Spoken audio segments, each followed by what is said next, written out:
To continue this Western revaluation sort of stage in the study of Hadith, these aren't, they're not announcements about when these stages begin. So I wouldn't say, okay, Orientalism's over, Western evaluation time. That's not, these are just periods, schools of thought that I'm talking about, names that I've given them.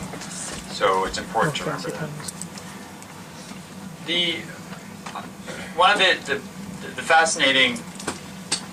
most fascinating articles I've read recently was in a recent issue of Dar Islam by Behnam Sazikli and another author, whose name escapes me right now, about this Sana'a find. So in 1979, the Great Mosque in Sana'a, someone was fishing around in a crawl space, and there's all these manuscripts because Muslims, like medieval Jews, didn't think you could throw away. You don't throw paper with writing onto a garbage dump, which is where garbage went. Garbage went to a dump. You can't just throw paper there. You have to do something else with it. You burn it or something. And sometimes they would just stuff it in crawl spaces. And they found this stash of manuscripts, and apparently some of them were very early, fragments of the Quran from the early 700s. And one page was interesting because it's a palimpsest. What that means is something was written and then erased or obscured, and then something else was written on top of it. Because remember, parchment is expensive, and so you reuse it. You can wipe off the ink and reuse it. So there was a palimpsest of Quran writing of the Quran, and using different infrared lights and things like that. A group of German scholars, and this was really since the late 90s, had been announcing this, that they had discovered evidence that suggested that the Quranic text had developed over time. And I remember in the late, I think it was 1998 or 1999, this article, the Atlantic Monthly, came out and had this image of a microscope kind of a magnifying glass cutting into the Quran, Scholars are investigating what the Quran really says. And it's about every 6 or 8 months. Sort of, okay, it's about time now, and cue the article that comes out in Wall Street Journal. A group of scholars have come across a new manuscript find that suggests, that Islam might not have always been the way it is. Okay, here we go again. Just like this movie, you're just like, another discovery made. And nothing ever came out. These German scholars weren't ever producing this evidence. And eventually, two professors did do a study of this. They dated this piece of paper actually to a very early period, between 640, 670 probably. So that's most Uthmanic Quran period and before. And then they looked at the texts that had been reconstructed using this ultraviolet light or whatever is used to read these things. And surprise, surprise, it's pretty much the same as other Quranic texts. There are some differences, but the differences are the same as the differences between the different 7 or 10 readings. The differences, if you read this book, by Professor Azami, you'll find, and there's a newer edition too, which is very interesting. It's an excellent book, I really recommend it. He talks about the differences between the Uthmanic copies of the Quran. There's slight differences. There's a wow, there's a and or not an and. And do this or just do this. Not a big deal. So the differences are the same as between Uthmanic Musahif, between the existing readings of the Quran, the 7 or 10 widespread and widely accepted versions. And basically that this was all a bunch of, much to do about nothing in a sense. And what's interesting is that they argue that this page, this palimpsest page, is actually a non-Uthmanic Mus'haf page. So this is from one of the Mus'hafs that either predates or survives the purge of the Mus'hafs after Uthman promulgated the Quran around 650. And even this version is not different, really. So the whole, it's a bunch of drama and there's no reason. That's the conclusion. All a bunch of noise with no basis. Yes? There was the undertext, which is based on it. The overtext, the superior text is the funny. Yeah, but the undertext is what we're talking about. Yeah. The stuff that has to be reconstructed through various lights. Okay, I'm pretty much done talking. That was the crux, sadly. But the crux will be in my enlightening comments, inshallah. Yes, your I question. did have a question about the Motsky approach, matter analysis. In your opinion, does he cover any genuinely new ground with this analysis not covered by the previous Hadithin? Or is he really... The previous who? The Hadithin, the Hadith scholars from Islamic history. I mean, or is he just basically retracing their steps in selected examples? Or has he in any way gone... Because in some of his writings, he seems to be saying that this is the basis on which we can reconstruct, you know, this and that. Yeah. Is he, in your study, does he bring anything new to the table in terms of technique? Well, the problem is that you're talking about two different tables. Okay. Does he bring anything new that the Muslim scholars didn't do? No, but that's not the point. I mean, the whole point of this is that if we could just say what Muslim scholars said, then we wouldn't have to have these debates or discussions and all this stuff would be moot. The point is that you can't trust Muslim scholars, you can't trust the Islamic tradition of Hadith authentication. If you could, then this issue would be resolved. So what he's doing is proposing a method for, because it's so painstaking, because it's so difficult, it really works. I mean, you have to do things one hadith at a time. And for the hadiths he's looked at, I think he's proposed that this is a method for reliably dating when you can say a hadith existed. Maybe it pre-existed, but you can say we know that it was in circulation at a certain point. And his method tends to suggest that this point is much earlier than what someone like Joinbull or Schacht had said before. Now, does it bring anything new to the table from a Muslim perspective? Not really, because the Muslim scholars are doing the same thing, they just have different assumptions. They have their own science of jarh ta'dil, of investigation of isnads, of authorities they consider to be reliable. And that's the pillars on which their tradition is built. Those pillars don't mean anything necessarily to a non-Muslim scholar. Yes? Thank you, Dr. Khan. Are you planning to conduct any studies in the near future on some of the material evidence we have to complement the Hadith literature which can be found in the early collections? For example, the epigraphic records, Bukhari evidence, then we have Sunni manuscripts.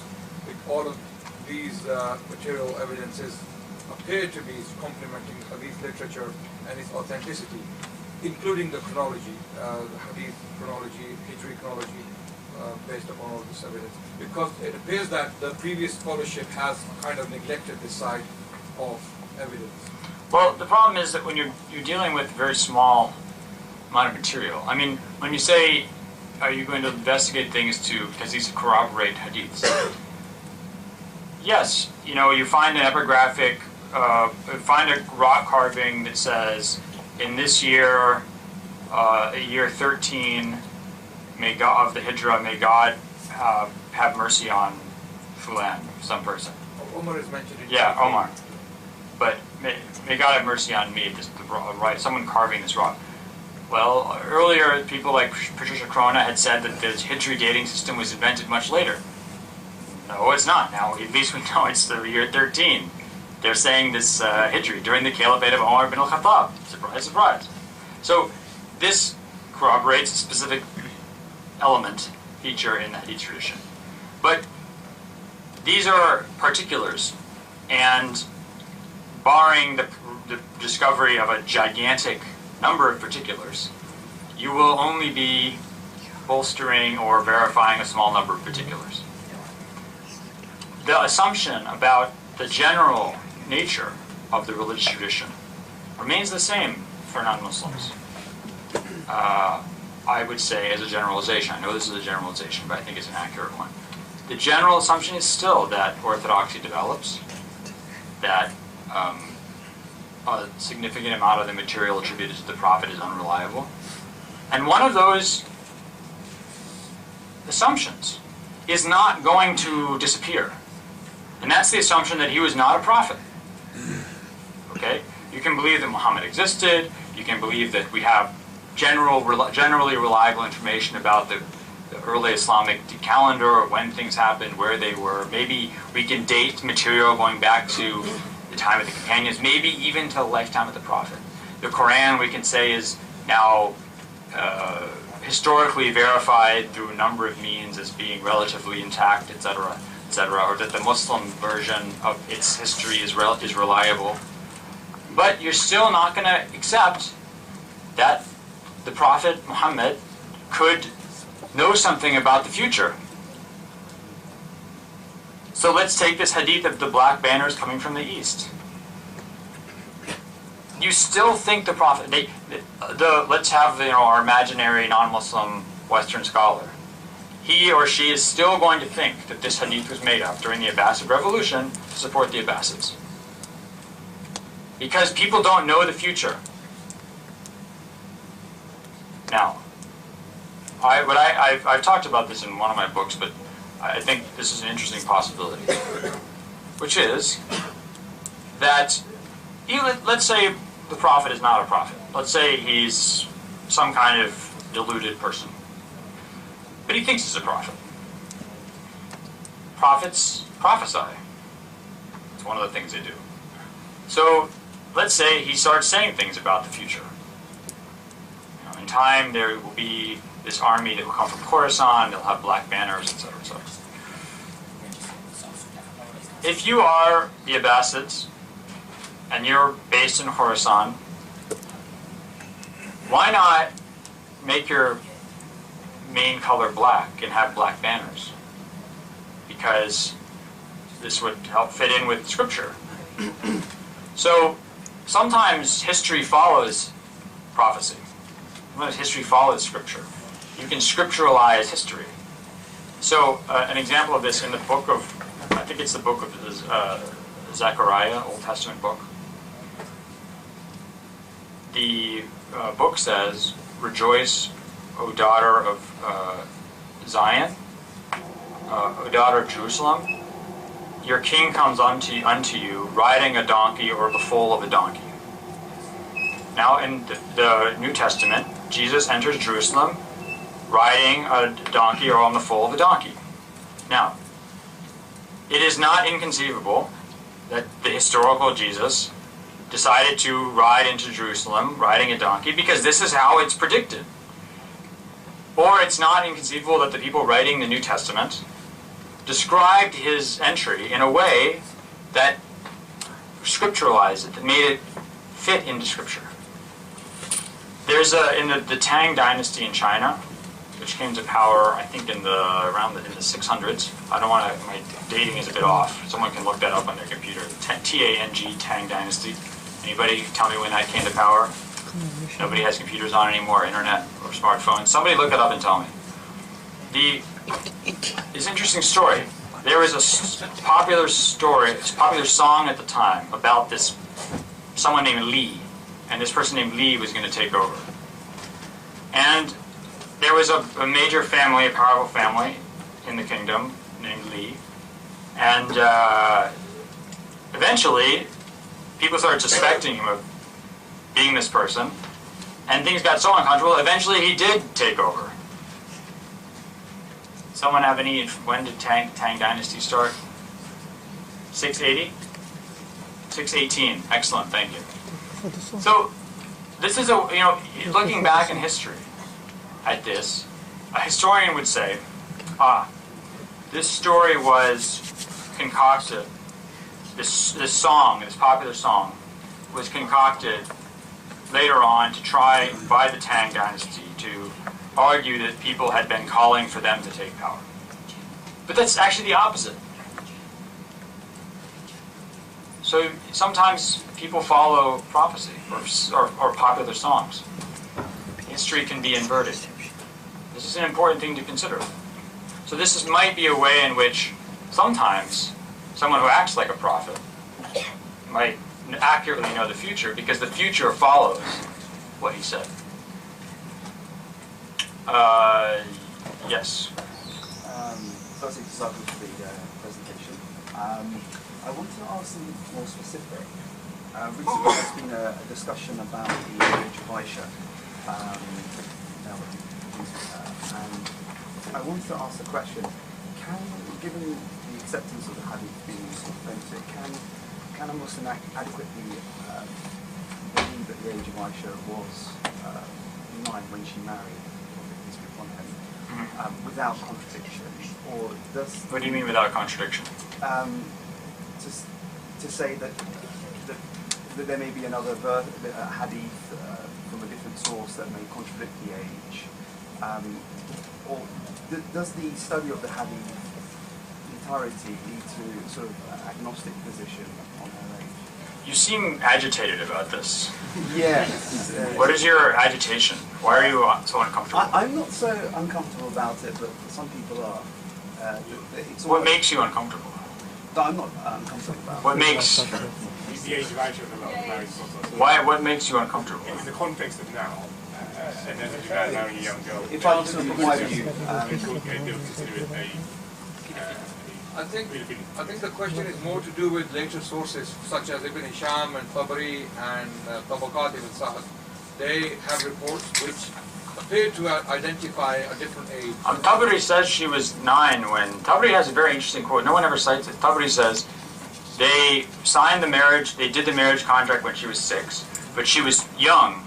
كانت صغيرة على الجماع. She was too young to have sex, and so they waited, and then they consummated the marriage later. So this is I've looked at all the evidence on these other arguments of how she was older. I don't find it convincing at all. I mean, it's really, I understand people why they're making that argument, but I think it's their arguments are very weak. You know that she shahadat Badr, and that she witnessed the Battle of Badr, and that Ibn Omar wasn't allowed to go to participate in battle until he was 15, so she must be at least 15. But that's like saying that in order to go to a Manchester United game, that's a soccer team here, correct? Okay. What's a London version? Chelsea. Arsenal or something. In order to go to an Arsenal game, you have to fulfill the physical requirements of the athletes in the game, which is utter nonsense because she didn't participate in the battle, obviously. My question wasn't an ethical question. No, I yeah. was asking more from the science of hadith. The science of hadith is that Aisha says the Prophet consummated the marriage with me when I was 9 years old. That's what the hadith says. There's an authentic hadith in Bukhari. And even if you don't want to say that Bukhari is, his book is the most authentic, it's the most explicit data you have on this issue. And everything else is implicit, derived from very tenuous assumptions about culture or something, or practice at the time. So would you say that anyone would go against the understanding of her being at 9 years old? It's implicit information rather than... I think it is, because you have to look at... This is a very interesting issue. Okay, this is a very interesting issue. Non-Muslims, from the life in the community of the Prophet in Medina, from his opponents in Mecca, to John of Damascus, died 749 in his polemics against Islam, to Matthew of Paris in the 1100s, to Voltaire, to Gibbon, to the Chanson de Roland, to anybody who wants to insult the Prophet. They had tons of information. They were looking for anything they could use to insult the Prophet. And his sex life was target numero uno. It's in the Quran, the issue of Zainab and Zayd. We have document during his own time, people said, you're committing incest because adopted children are like regular children. This is true in Near East, this is true in the Roman Empire, Roman culture. And the Quran says, no, they're not. This was the biggest, if you look at the instances in which the Zayd-Zainab affair is mentioned by critics of the Prophet from his lifetime until 1900, you will run out of, check marks on the paper before you count the number of times this story is used by opponents of Islam. They also insult him for marrying Aisha. Why? Because he was so obsessed, he's so lustful. He's such an id-driven creature. I don't believe this, just in case someone is recording this. That's not what I'm saying. I'm just quoting the opinion of others. He's such an id-driven creature that he has this fantasy of Aisha, a dream about her, and he wants to marry her. No one ever mentions her age, ever, that I've found, until 1905. The British historian David Margoliouth has a book on the rise of Islam, the Prophet in Islam. And he mentions this, and he says it's an ill-advised union. For how else should we characterize the marriage between a man of 53 and a girl of 9? This is the first I've ever seen that anyone mentions this. Why is that? Why is that until the early 20th century no one talks about this? When they are making stuff up about the Prophet to insult him. And they don't bring this up. Because they were all marrying underage girls too.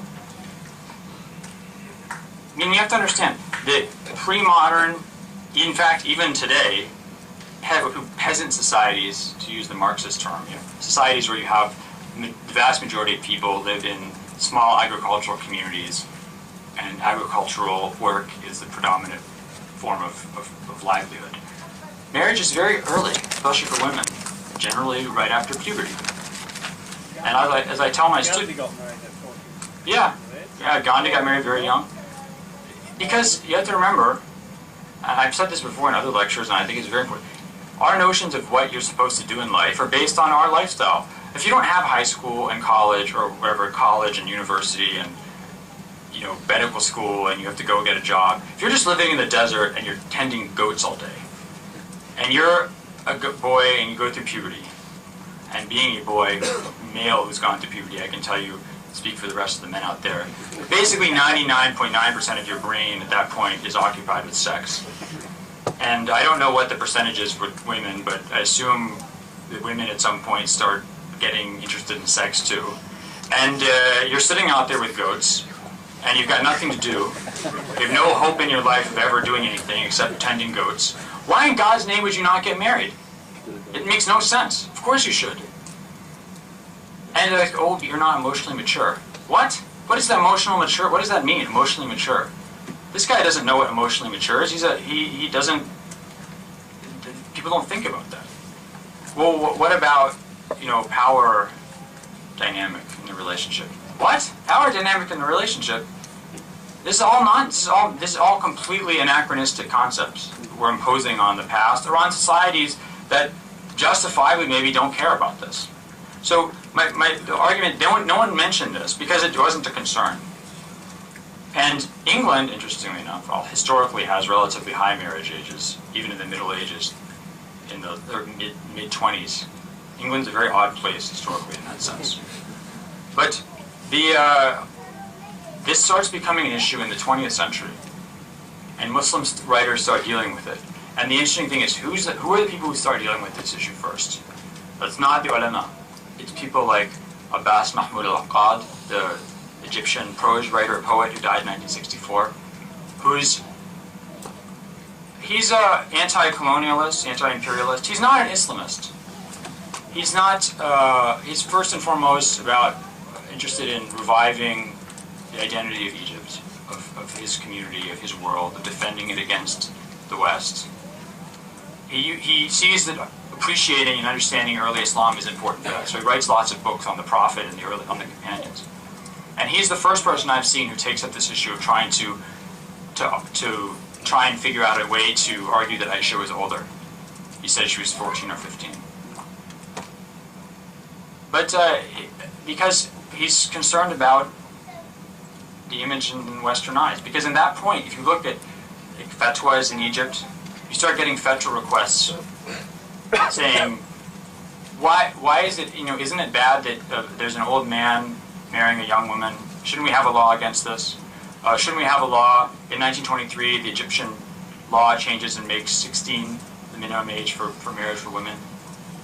In Syria, around the same time, you get it at 18, 16 or 18. This becomes a big deal in debates over law in Muslim countries, importing Western legal codes. And a lot of ulama fight against these marriage age restrictions. And they only accept them as procedural restrictions. That they say a Sharia marriage is valid, with the agreement is valid at any age. The consummation should only take place when the woman is physically able to bear it, which is the traditional pre-modern Sharia rule. But the ruler, has the right to restrict procedurally what can be registered as a marriage. And you see scholars like Ali Tantawi in Syria, like Abdul Halim Mahmoud in Egypt, who defend the idea of making marriage age 16 or 18 because they feel this is actually a good way to promote social welfare. But you can't say, from a Sharia perspective, you cannot say that what the Prophet did was wrong, because the Prophet can't commit sins. That wasn't so much of an ethical question, but what about hadith that are deemed to be sahih, authentic, which do sometimes go against some ethical precepts that we hold? For example, what about the hadith that talks about the woman's deficiency in her thinking? How do we, my difficulty is, when do we start to say, hold on, this may be problematic, even though it's actually authentic? That's a good question. This is the big question. This is the ultimate question, right? Which is, there's a hadith that seems to contradict what I think is reasonable, possible, or right. How do I deal with that? There's a couple of approaches. The sort of traditional Sunni approach would be that God and the Prophet know better on a moral issue. Another approach is also legitimately Islamic and Sunni and Shia. It would be, there are instances, for example, there's a hadith that says, Shahra Eid la yanqusan, in Sunan of Abu Dawud, that 2 months of festival are never short. But Eid and Dhul Hijjah, Ramadan and Dhul Hijjah. But we know that Ramadan and Dhul Hijjah is frequently not 30 days, sometimes they're 29 days. This hadith is on its face false. So what did people like Ibn Hanbal al-Bukhari say? They said, well, it's not literal then. It means either the barakah you get in these months will always be complete, or Ibn Hanbal said they're never both short in the same year, which is wrong. So if you see something that contradicts empirical reality, you just realize that it's figurative. And I mentioned this before in other lectures I've given, but the hadith of when the Prophet asks Abu Dhar, do you know where the sun goes after it sets? He says, God and the Prophet are more knowledgeable. And he says, it goes before the throne of God, and it prostrates, and seeks permission to rise again. People in the early 20th century, Muslims who are pious Muslims, they want to believe in their religion. They flip out over this hadith. It makes them, it panics them. There are writers who reject the whole hadith tradition because of hadiths like this. It contradicts clear scientific reality that these early Muslims didn't know. How much more subject to historical contingency can a hadith be? Are we really going to base our religion on ideas that are clearly wrong, that someone believed based on scientific ideas that later turned out to be false? Medieval Muslims, but my response is, medieval Muslims also got confused by this hadith, because it doesn't make any sense. If you look in Nawawi talks about it, You know, how does the sun prostrate? It doesn't have it's like a wall. What is it? I don't understand how this works. So they say it's figurative. It means it prostrates to God's, that shajaru wa najmu yasjudan. The sun and trees prostrate to God. So people have to. You asked the biggest question in the history of Islamic interpretation, and then you want me to not answer it. So what is it you're trying to say? So I've got sort of the gist of your answer. So given what you said to the second question, is it not reasonable then to question the first question on that basis, ethical precepts? But I didn't answer the full question. No, I'm just saying that you see it as an option.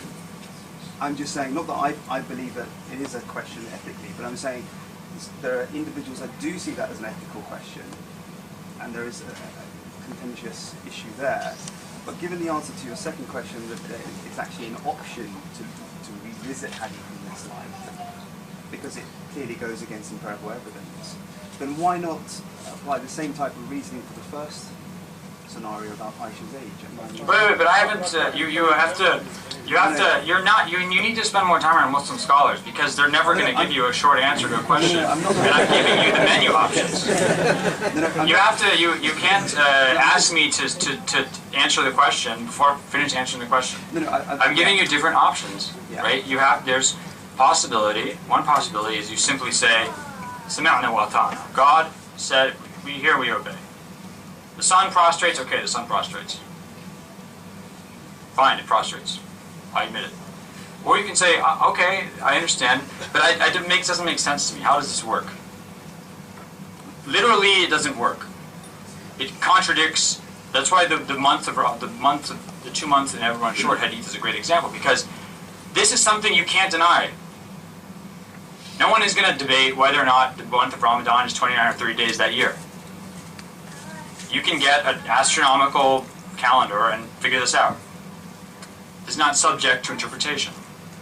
The Hadith is false on its face. Therefore, it's either not true, the Prophet didn't know what he was talking about, or we interpret it figuratively.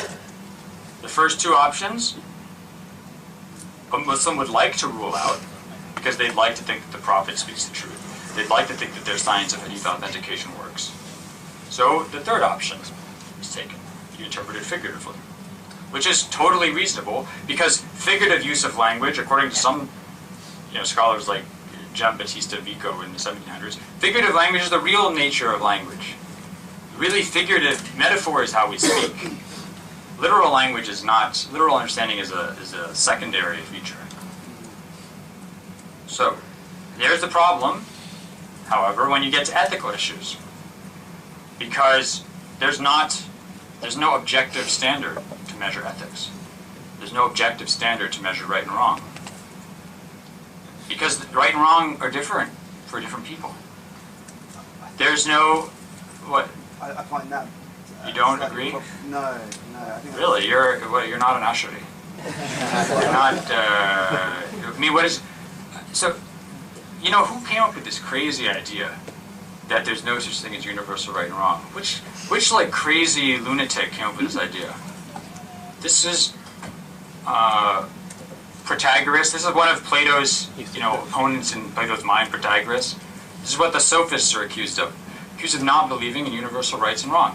They said right and wrong are relative to what city you're in. Right and wrong are based on convention. They're based on culture, which is exactly what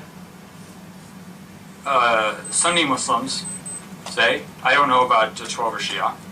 I'm not saying, I just don't know the answer to that. Is that right and wrong are conventional. They're based on place and time. And if you want to make universal arguments for that, you better come up with some way to justify that. The Muslim answer is that the universal answers can be provided by Scripture, by revelation from God. Other arguments for universal rights and wrong now are based on things like human rights, universal human rights. The problem with that argument is that they keep adding more human rights, and you sit and wonder that 1 year something's right, and the next 10 years later it's wrong, or vice versa. And so one wonders how truly universal this can be, or to what extent I should be sacrificing my religious values for a system of values that seems to change every decade. Right? And this is... I think, after you finish on the answer to that question, I think we're wrapping it up and we'll come back at 2 o'clock. Sorry, I don't mean to go beyond. He asked this gigantic question. So the issue then, I'll be done, I'll finish presently. Can we do one more question? So the issue, the question is, how do you determine what's right and wrong? Yeah, and one has to... I wasn't arguing for a position. I was just saying, is it reasonable and should be accepted as an opinion, a valid opinion? Given the answer to your second question with all the options, could someone revisit the age of Aisha and say, for ethical reasons, maybe it's not true? That's what I was asking. Yeah, I mean, you could do that, but then my question would be, what motivates you? And this is what people like Ahmed Shakir, who wrote against Abbas al-Aqad, wrote. They said, why are you doing this? What you're admitting, what you're saying, is that the critics are correct. Where do you get your values, is he saying? Where do you get your values? Do you get them from your religion? Or do you get them from some other culture that, by the way, 10 years ago didn't care about this? I do find that a bit simplistic. No, I don't think it's simplistic at all. Because there are hadith that talk about, for example, the offspring of the adulteress is worse than the adulterer. And guess what? They don't interpret these. Vast majority of Muslim scholars either say that hadith is false, or they interpret it figuratively. But why? Because ethically it doesn't make sense. Because the person's la taziru waziratun wizra ukhra. How can somebody be blamed for something that that they didn't do? But that's an ethical precept. Right? That is a Quranic ethical precept. Yes, of course. A Quranic ethical precept, not one based on external sources. But hold on, but there's a hadith that actually states that, so we have to balance that out with the precepts that we have. And the Quran speaks about Islamic precepts. I mean, it's an absurd argument, because what you're saying is that effectively we cannot determine and identify justice without revelation. And I just think that when we look at the scholarly discourse, there are some issues that aren't stipulated by the Quran and the hadith. And they had to use their akal, their reason, to develop opinions. So I think if you want to talk about justice or equity in a specific situation, every day we use our reason to come up with what is just or equitable in a specific situation. And we don't necessarily refer to Scripture. However, no one is going to argue that my decision in this specific situation should be universally applied to all human beings in all places and all times, retroactively applied to people in the past and used to judge them. That's nonsense. So there's a difference between using reason to come up with justice or equity in a specific situation and saying that it can derive universal principles that should be applied to all. That's what I'm arguing. I wasn't arguing for absolute right. Yeah. Just one. Sorry, one more question.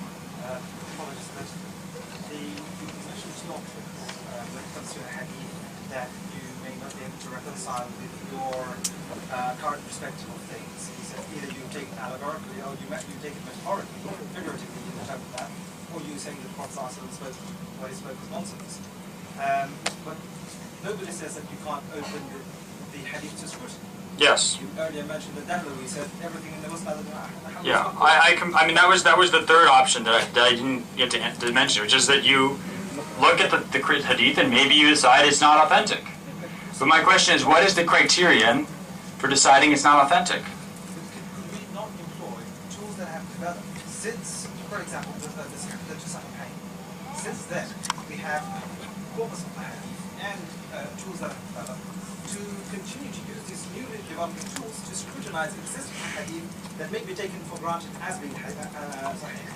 Yeah, I mean, some people will probably dislike my answer, but yes, I would take the position that Sheikh Albani said, which is, by the way, Muslim scholars had said for centuries before that, which is that everything is subject to debate. Everything is subject to evaluation. The reason why people rejected his argument and said, you're criticizing Sahihain, which no one had really objected to before the 1700s, or really the 20th century, is because is what it meant, what's behind what you're doing.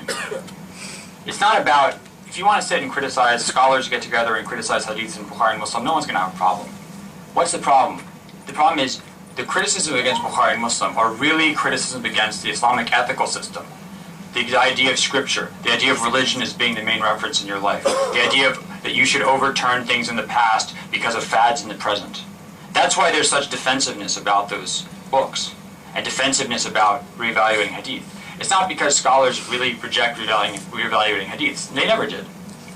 But they're afraid that they're opening a door to modern ephemeral fads or ephemeral beliefs overturning centuries of consensus. Where do you draw the line? Why should we be afraid of opening doors? This whole idea of The reason why you're afraid of opening the doors is because opening the doors causes conflict. And when you open the doors without any kind of control, you get, but people are always saying, you know, there's like the Muslim Martin Luther of the week, like there's the Quran Discovery article, every 6 months there's a new Muslim Martin Luther. Does anyone, I mean, I'm not from, you know, I live in the United States, I don't live in Europe. People remember like what the Protestant Reformation caused. Utter complete chaos, politically and theologically and socially, until people realized that no, you can't just have everybody revalue. You have to have some kind of interpretive control, otherwise the world becomes unmanageable. But the people around Dahlo, for example, they would have taken what he said as person and stone. If Dahlo said about the Muslim Ahmad was, you know, was acceptable in one way or another in Sahih, then the people around him would have taken that on board as accepted. Now we're looking at it and say, well, no, we can't. You know, we need to relook at this and reevaluate it. It should continue. I agree with you, but that we have to recognize that within a religious tradition, there have to be certain controls on interpretation. What you're talking about is a tangential issue. When you're talking about the details, yeah, people can reevaluate to their heart's content. You know, when you're talking about the core, like the Quran, like things that are agreed upon, like there's 5 prayers, or that fornication is prohibited. If you want to open up that to discussion, the religious tradition will cease to exist. It will evaporate. Well, I think it will. I mean, look at look at religion in many European countries, or in urban America. It doesn't mean anything anymore. You know, my haircutter, he comes and says like, everything's about God, man. It's all about God, God, God. I was like, I didn't want to say it to him, but I was like, what does that mean? I mean, it just means nothing. I don't know what it means. Anyway. Okay, guys, we'll have to stop here because obviously